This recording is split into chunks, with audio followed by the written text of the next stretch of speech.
અરબ સાગરના કિનારે જ્યાં રણની ધૂળ અને પહાડોની ખામોશી એકબીજા સાથે ટકરાય છે, ત્યારે એક ભૂમિ લોહીથી પોતાની આઝાદીની ગાથા લખી રહી છે, बलूचिस्तान। क्या आपकी औकात इतनी गिर चुकी है कि आज वो माँ भी आपसे इंसाफ नहीं मांग रही, वो अपना इंसाफ खुद करेगी और करके रहेगी।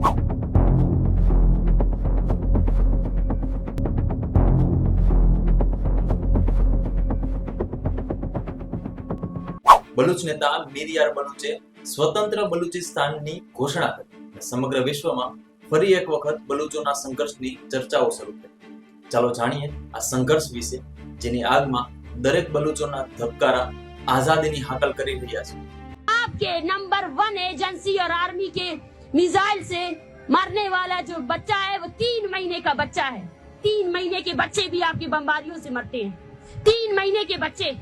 और अफसोस, बेज़मीरी का मकाम तो देखिए, शर्म आनी चाहिए तुम लोगों को कि तुम लोग इस पर सेलिब्रेशंस कर रहे हो, खुशी मना रहे हो। ये आपके एज अ कौम आपकी पस्तगी का इजहार करता है कि आप लोग कितना पस्ता सोच रखते हो। 3 महीने का बच्चा, उसकी पहचान बलोच तो नहीं थी ना, उसको भी मारा गया। क्या है कि इस 3 महीने के बच्चे पर जो है ना, आप सब लोगों को शर्म नहीं आनी चाहिए थी। उसके बाद भी हमसे पूछा जाता है कि आप लोग किस लिए यहाँ बैठे हो। हम आपकी रियासत की तमाम तर मजालिम को एक्सपोज करने के लिए बैठे हैं। हमने आपकी तारीख में ना जाकर बलोचों की तारीख देखिए, आपकी तारीख में धोखा लिखा है और हमारी तारीख में कुर्बानी। आपने बंगालियों को धोखा दिया, आपने सिंधियों को धोखा दिया, आपने पश्तूनों को धोखा दिया, आपने बलोचों को धोखा दिया, और हमारी तारीख कुर्बानियों से बड़ी पड़ी है। हमने कुर्बानी दी है। નમસ્કાર મિત્રો, જ્યારથી ભારતે પાકિસ્તાનમાં રહેલા આતંકવાદીઓના ઠેકાણાને ધસ્ત કર્યા છે, ત્યારથી બલુચિસ્તાનની આઝાદીનો અવાજ વધ્યો છે। બલુચિસ્તાન પાકિસ્તાનનું વિશાળ પ્રાંત છે, જે પાકિસ્તાનનો 44% ભાગ ધરાવે છે। આ ભૂમિની માટીમાં દાયકાઓ જૂનો ઇતિહાસ દંટાયેલો છે।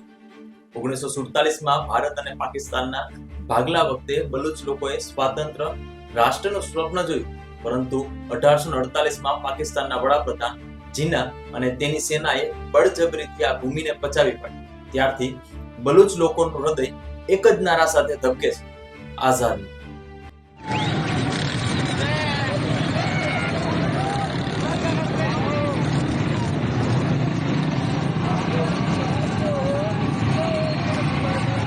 મે 2025 ના રોજ બલુચ નેતા મીરયાર બલુચે સોશિયલ મીડિયામાં એક પોસ્ટ કરી અને તેમણે લખ્યું કે બલુચ લોકોએ પોતાનો નિર્ણય લઈ લીધો છે। આજથી બલુચિસ્તાન પાકિસ્તાનથી આઝાદ છે અને હવે વિશ્વ ચૂપ નહીં રહેશે।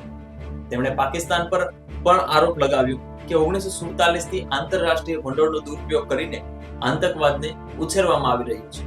મીરયારે ભારતના પીઓકે ખાલી કરવાના નિર્ણયને પણ સમર્થન આપ્યું અને વિશ્વ સમુદાયને પાકિસ્તાન પર દબાણ લાવવાની હાકલ કરી। સાથે આઝાદીની માંગ સાથે દાયકાઓથી આ વિસ્તારમાં એક આર્મી પણ બનાવવામાં આવી છે, જેનું નામ છે બલોચ લિબરેશન આર્મી, એટલે કે BLA। તેમણે પાકિસ્તાનની સેનાની ઊંઘ હરામ કરી દીધી છે। આ BLA 6 મેના રોજ બોલન ઘાટીમાં એક રિમોટ કંટ્રોલ દ્વારા વિસ્ફોટ કર્યો, જેમાં પાકિસ્તાની સેનાના 22 જવાનોને મોતને ઘાટે ઉતાર્યા હતા। ઉપરાંત 8 મેના રોજ કેજ માસ્તુંગ અને કાચીમાં 6 અલગ અલગ જગ્યાએ BLA સેના પર હુમલો કર્યો। 13 માર્ચના રોજ સિબ્બી જિલ્લામાં BLA જફર એક્સપ્રેસ ટ્રેન પર હુમલો કર્યો। જોકે તેમાં બાળકો અને મહિલાઓને છોડી મૂકવામાં આવ્યા હતા। જોકે પાકિસ્તાનની જે સેનાના 40 જવાનો હતા તેને મોતને ઘાટ ઉતાર્યા હતા। આ સાથે BLA પાકિસ્તાની સેનાને ભાડૂતી ફોજ ગણાવી અને ચેતવણી આપી કે આવા હુમલાઓ હવે ઉગ્ર બનશે। आपकी जारियत नंगी हो चुकी है, आपकी जारियत, आपका जब्र नंगा हो चुका है। आप चाहे जितने बिलियन डॉलर्स खर्च करें, लेकिन वो खूनख्वारी जो आपने बलूचिस्तान के गली मोहल्लों में की, उसको नहीं छुपा सकते। अरे इंतहा तो देखो जालिमों, आज बलोच माए आपसे, आप उनके वो प्यारे जो आपने मसख करके फेंक दिए, वो आपसे ये नहीं मांगते कि हमें इंसाफ दो, हमारे बच्चों के कातिलों को सजा दो। वो आपसे ये मांगते हैं कि शिनाख्त करके दो कि ये मेरा बेटा है या नहीं है। બલુચ લોકો કહી રહ્યા છે કે પાકિસ્તાની સેના અને ગુપ્તચર એજન્સીઓ તેમના યુવાનોને રાતના અંધારામાં ગાયબ કરી દે છે। દાયકાઓથી આજ સુધી હજારો લોકોનો કોઈ અતોપતો મળ્યો નથી। ઘણી વખત તો બલુચીઓની લાશ નદીઓ કે પહાડોમાં મળી આવે છે, તો કેટલાક સાથે અમાનવીય હુમલા કરવામાં આવે છે. કેટલાક કિસ્સાઓમાં તો ગાયબ થયેલા લોકોના શરીરો પર પાકિસ્તાની સેના દ્વારા પાકિસ્તાન જિંદાબાદ લખીને ફેંકી દેવામાં આવે છે. ત્યારે આપણે જાણીએ કે બલુચિસ્તાનની જમીનને શા માટે પાકિસ્તાન છોડી રહ્યું હશે. કુદરતી સંસાધનોનું શોષણ. બલુચિસ્તાન ગેસ, તેલ, સોનું અને ખનિજોના ભંડારથી સમૃદ્ધ છે, પરંતુ આ સંપત્તિ માત્ર પંજાબી શાસકો અને ઇસ્લામાબાદના ઘરો સુધી જ પહોંચે છે. જો કે બલુચ ગામમાં આજે પણ લોકો વીજળી, પાણી અને જે મૂળભૂત જરૂરિયાતો છે તેનાથી વંચિત છે. બીજું, સાંસ્કૃતિક દમન. પાકિસ્તાન કરતા બલુચિસ્તાનની ભાષા, સંસ્કૃતિ અને ઓળખ અલગ છે, જેને પાકિસ્તાન દ્વારા દરેક વખતે દબાવવામાં આવે છે. શાળાઓમાં બલુચી ભાષાને પ્રોત્સાહન આપવામાં આવતું નથી, ત્યાં સુધી કે યોગ્ય શિક્ષા માટે પણ આયોજન કરવામાં આવતું. ઉલટાનું પાકિસ્તાન દ્વારા અહીંના લોકોને શિક્ષાથી વંચિત રાખવામાં આવી રહ્યા છે. પાકિસ્તાન એવું વિચારી રહ્યું છે કે જો આ લોકો ભણશે તો અમારી સામે અવાજ ઉઠાવશે. રાજકીય ઉપેક્ષા. પાકિસ્તાનનો 44% ભાગ હોવા છતાં પણ રાજકીય ઉપેક્ષા કરવામાં આવે છે. 1973માં બલુચિસ્તાનમાં પ્રથમ વખત ચૂંટણી થઈ હતી અને આ પ્રથમ ચૂંટાયેલી વિધાનસભા માત્ર 10 મહિના જ ચાલી હતી અને પછી બરખાસ્ત કરી દેવામાં આવી, જેના કારણે અહીંના લોકોમાં ભારે રોષ જોવા મળ્યો અને તે હજુ પણ જોવા મળી રહ્યું છે. સૈન્ય દળ. દાયકાઓથી લગાતાર પાકિસ્તાની સેના દ્વારા બલુચી લોકો પર અત્યાચાર કરવામાં આવી રહ્યો છે. મહિલાઓ સાથે દુષ્કર્મ, બાળકો સાથે સૃષ્ટિ વિરુદ્ધનું કૃત્ય અને યુવાનોને જાનથી મારી નાખવામાં આવી રહ્યા છે, જેને લઈને અહીંના લોકોના હૃદયમાં નફરતની આગ લાગી રહી છે. આ સાથે ચીન પાકિસ્તાન ઇકોનોમિક કોરિડોર એટલે કે CPEC દ્વારા બલુચિસ્તાનમાં આવેલું મહત્વનું ગ્વાદર બંદર અને અન્ય પ્રોજેક્ટ્સથી બલુચ લોકોને બાકાત રાખવામાં આવે છે.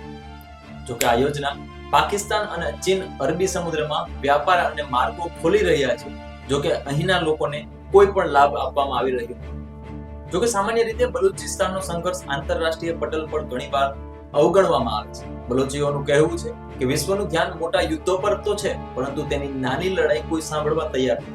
તેમ છતાં બલુચ નેતાઓ જેમ કે ડોક્ટર મહરજ બલોચ સોશિયલ મીડિયા દ્વારા પોતાનો અવાજ ઉઠાવે છે. યુનાઇટેડ નેશન અને હ્યુમન રાઇટ્સ વોચ જેવી સંસ્થાઓ પણ પાકિસ્તાનના માનવાધિકાર ઉલ્લંઘનની નોંધ લીધી છે, પરંતુ નક્કર પગલાં આજે પણ કોઈ લઈ શક્યું નથી. અહીં પત્રકારોને પણ જવા માટે પાકિસ્તાન બેન લગાવેલું છે.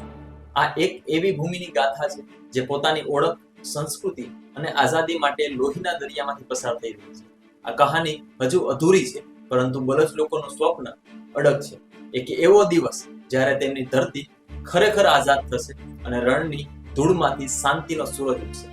આવી જ માહિતી જાણવા અને જોવા માટે અમારી ચેનલને સબસ્ક્રાઇબ કરો, લાઈક કરો અને શેર કરો. નમસ્કાર.